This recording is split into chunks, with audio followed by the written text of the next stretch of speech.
Hey folks, this is Mr. Michelson.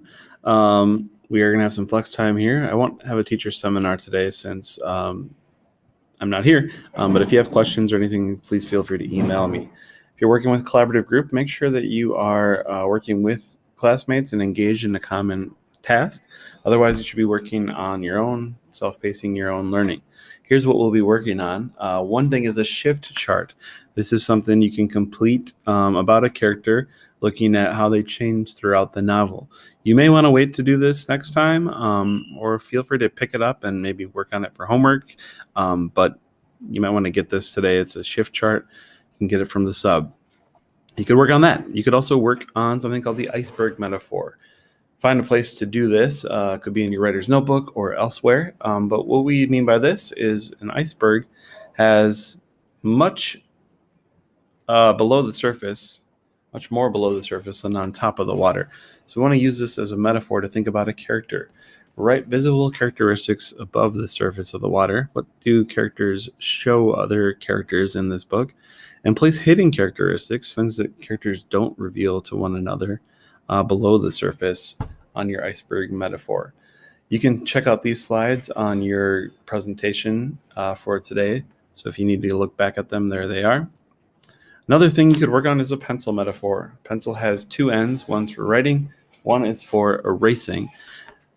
Thinking about that, I want you to draw a pencil on a blank sheet of paper or wherever you want to draw this. Again, you could use your writer's notebook or somewhere else. Write the name of the character. Tom, Huck, Injun Joe, Becky, Aunt Polly would be good ones to choose on the main part of the pencil. And at the writing end of the pencil, write down actions the character wishes that he or she had done. What would they wish they had done? At the eraser end, you could write down actions that the character wishes he or she could erase. So think about that and use this metaphor to think about a character again. That is a couple things you could do. Again, these slides are available in the presentation. Otherwise, you're finishing the book and finishing your blue packet for some IRT time. And if you're done with everything, you may want to study those vocabulary words, or you may want to check out the CER practice that I've included for today for the Adventures of Tom Sawyer. Is it relevant or is it not relevant to life today?